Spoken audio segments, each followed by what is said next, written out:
The next problem, we're going to look at the energy consumption that might be relevant to cooking something.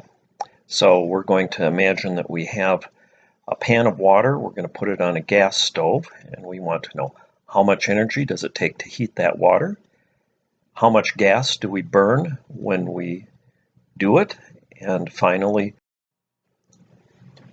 so to make it a little more definite, we'll define the questions a little more precisely. We'll assume our pan of water contains 1 liter, a reasonable amount. We're going to heat that water from 25 degrees C to 100 degrees C, the boiling point of water. Now, we're not going to boil it away. That would take a lot more energy, but just heat it up to the boiling point. Second, when we have that amount of energy, we're going to assume this takes place on a gas stove, and we're burning natural gas, which is primarily methane. How much gas is consumed? And we want to turn that into something that we can compare, a common unit for measuring natural gas, which is in cubic feet. And for that, we're going to need the density of the gas and some other information, but the density of the gas is 0.668 grams per liter. And then finally, we want to know, when we do this, how much does that gas cost us? And for that, we need to look up the price of natural gas. This took a little bit of digging to find out, but the price, an approximate price, is 40 cents for 100 cubic feet. So we'll start with the first part. How much energy does it take to heat 1 liter of water? So first of all, 1 liter, the density of water, you probably know, is 1 gram per milliliter. That's a number we're going to use to want to convert this volume into a mass.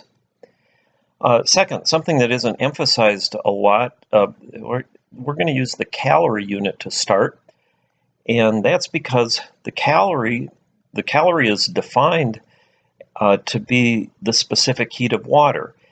And specifically, the specific heat of water, when we use the calorie unit, is exactly 1. So it's 1 calorie per gram per degree.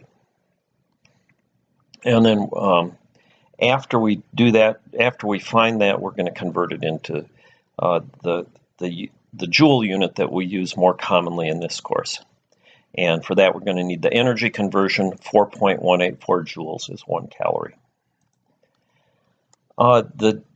So the heat, for doing a temperature rise, we use the equation in terms of specific heat. And for that, we need delta T, the change in temperature. The change in temperature is final minus initial, 100 minus 25 degrees, which is 75 degrees. On the mass of the water, 1 liter is 1,000 milliliters. 1 milliliter weighs 1 gram, so we do this conversion using the density, and it should be pretty obvious that we have 1,000 grams of water. The energy, then, using the equation for energy in terms of specific heat, is specific heat times the mass times the change in temperature, delta T. And so the 1 calorie per gram per degree, we multiply by 1,000 grams. That cancels. And the temperature rise 75 degrees to get 75,000 calories. We convert that to kilojoules. 75,000 calories, we use this equivalence between joules and calories to convert us into joules, and then we use 1,000 joules is 1 kilojoule to get 313.8 kilojoules.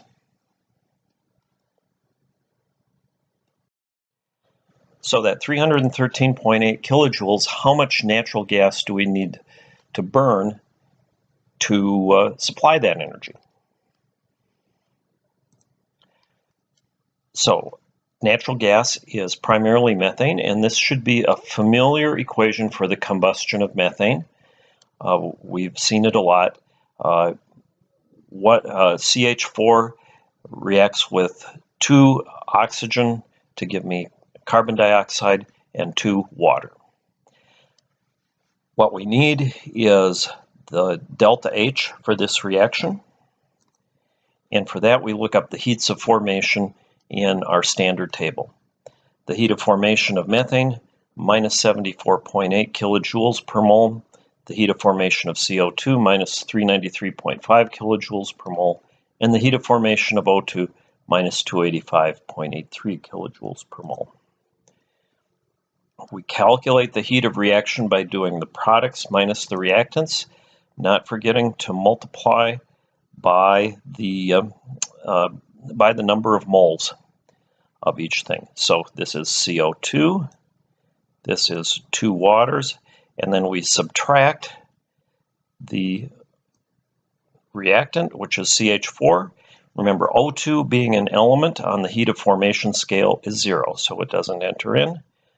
And confirm this for yourself, but we get minus 890 kilojoules for the heat of reaction, indicating this is an exothermic reaction, and that means that 1 mole of CH4 is going to supply us with 890.4 kilojoules.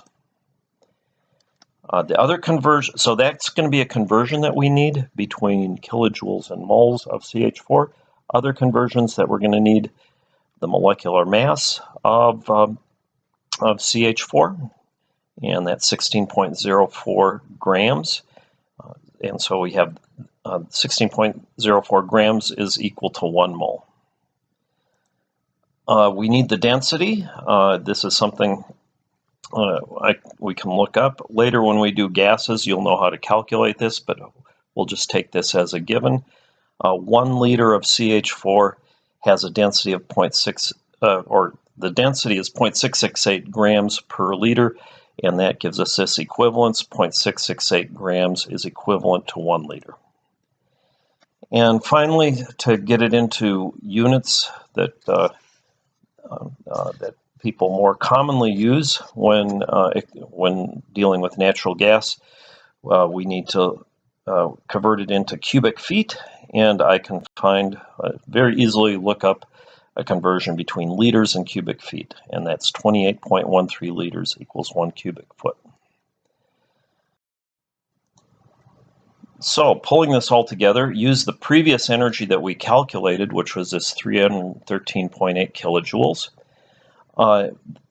We convert the kilojoules to moles. That was the 890.4 kilojoules is 1 mole of CH4. That comes from the thermochemical equation.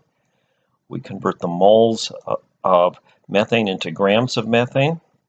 We use the density of methane to convert grams of methane into liters of methane. And finally, liters to cubic feet in the last conversion. And and again, confirm this for yourself, but we get 0.301 cubic feet of methane. What is the cost of this? I look it up and I can find an approximate value of 40 cents per 100 cubic feet. So that I can treat that as an equivalence relation. Again, 100 cubic feet is equivalent to 40 cents. And I can do a conversion from the cubic feet to dollars. So cubic feet, 100 cubic feet is equivalent to 0.40.